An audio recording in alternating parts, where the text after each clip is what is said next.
What up, beautiful babies? Welcome to episode 7 already of Marx and the House, a show where we look at housing and gentrification from a Marxist perspective.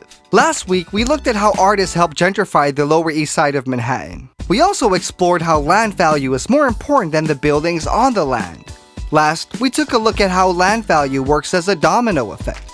Now, to my beautiful and attention-paying viewer, if the land value of Manhattan starts to increase all over, what's good with the land adjacent to it? That's a great question and the topic of today's episode. Can't afford rent getting gentrified? Marx in the house about to tell you why. Just like the Lower East Side, in the 1980s, Harlem started to become ripe for gentrification as well. Remember, capital works like a seesaw. It gets invested in a place, and there's disinvestment. This clears the way for reinvestment. So how did this pattern occur in Harlem? Let's start off with a historic overview. Harlem started to be constructed in the late 19th century for both the working class and petty bourgeoisie.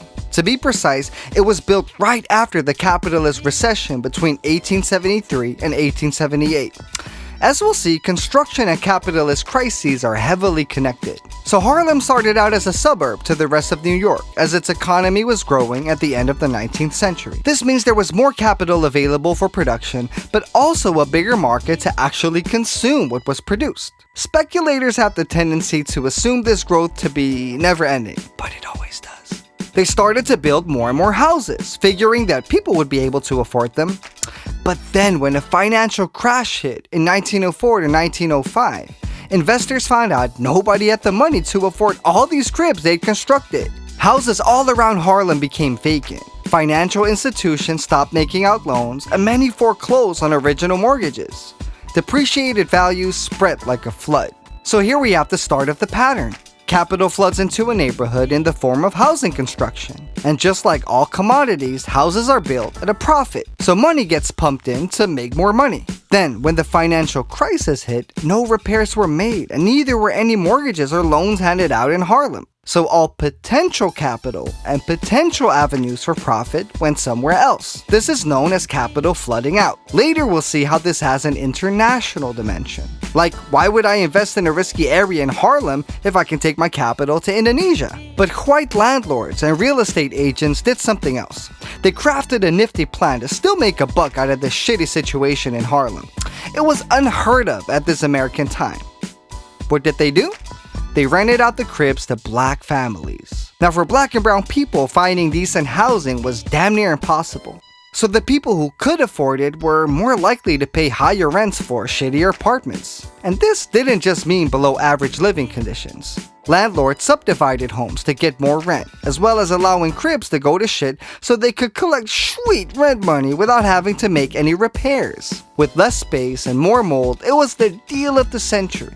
As more and more black people moved in, real estate agents played on fickle white fears. They convinced the whites to sell their cribs for low prices, saying that the value was only going to go down more, and then raised the prices for black families, saying that they were moving into prime suburbs, thus collecting sweet cash money on both ends. And this is a pattern we'll see all throughout American history.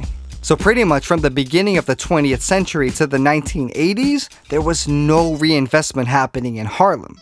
I mean, you had a little thing called the Harlem Renaissance, which influenced whole-ass world culture, but as far as capital investment, nada. So again, let's take a step back and see what this all actually means. It means that black and brown people who moved into Harlem saved the asses of white landlords and real estate agents. And what they, their kids and grandkids got in return was a whole lot of racism and planned poverty. While Harlem stayed disinvested from capital, more and more capital was flowing into all of Manhattan. This means that Harlem was ripe for gentrification. Why? Because there was capital disinvestment, as well as proximity to higher land values, which means higher land values in Harlem, which means rent gap. Now, Harlem's Trojan horse of gentrification wasn't art. As we know, art had been booming there since its inception. But remember, what we need for gentrification to pop off is capital reinvestment. Art only helps pop off gentrification if there's capital behind it. But starting capital can find its way into a neighborhood in a lot of different ways. In the case of Harlem, it was the rehabilitation of 450 housing units in central Harlem. This signaled a new wave of capital influx. They weren't coy about it either. Developers deadass called it the Gateway of Harlem. The meaning of this gateway was twofold. It was a gateway for new capital investments, as well as a gateway for the people who could afford paying the higher rents. Cause if it's not for a nice condo, what the fuck would they be doing in Harlem? Talk to working class black people? Puh. After the rehabilitation of the housing units, a building called Towers in the Park featuring 599 condominium units was built and opened in 1988. From there on, gentrification spread following patterns of capital investments. Wherever the profit motive changed the landscape, a rent gap followed. But where did the capital needed for reinvestment come from? It's rarely just private investment. It comes from the state too, especially in these early gentrification days. The Towers in the Park that I just mentioned received a $6 million federal urban development action grant, which was just a subsidy to build the fucking thing. This next part is key. Because the state subsidized the building, Chemical Bank was willing to hand out a loan for $47 million to finance the construction. So the state opened the doors and finance capital charged right in. Think about it. All that was needed was $6 million from the state for $47 million to be invested. These are some big fucking numbers. But the claws of the state went even deeper into Harlem's gentrification. See, by the time of the 80s, the city actually owned more than 60% of the cribs. Instead of reinvesting locally, they just hosted a bunch of auctions to sell them off. If we look at a neighborhood as a land value gradient, the cribs at the edge of the gradient attracted the most attention because it's the least risky investment. And those are the cribs that went first. There are two lessons to learn here. One, just because there's a rent gap doesn't mean gentrification is gonna happen. Capital needs to come from somewhere. Two, capital moves around in patterns. It doesn't slowly dissipate from one area to the other. It moves and booms and busts. It leaves an area at once and it bombards back in an instant. The same thing happened in Harlem. With the crisis in the early 20th century, capital moved out mad quick. Then it was redlined up until the 80s. But with the help of the state, mad capital started to move in again. Now, after capital settles in, the movement of people can follow different patterns. In the case of Harlem, some people bought a crib and moved in right away, while others bought new cribs and waited for the house prices to go up even more to then sell it. But who are the people moving in? Now, this is where another aspect of gentrification is revealed. Gentrification as class warfare, as the displacement of one class for another. And because class and race are intrinsically tied together, there's a general tendency for black and brown people to be displaced by white people. I'm saying general tendency because, in the end, class trumps race. In Harlem, a lot of times it was black petty bourgeois and labor aristocratic people displacing black working class people.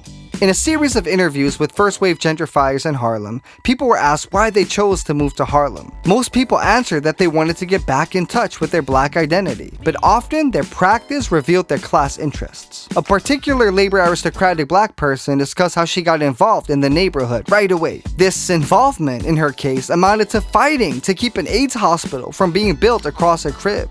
Think about the land value. She also established close ties with the police captain, all in an effort to increase policing to probably clean up the streets.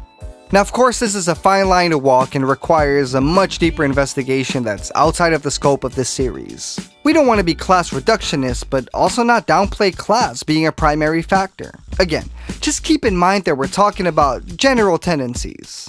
And with that, we end our story of Harlem's gentrification.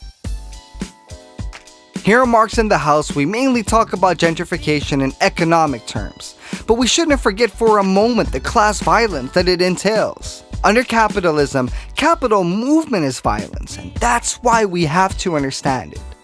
Next week, we're moving to Philly and see how the state played a decisive role in gentrification there. Peace, y'all. Space Baby out.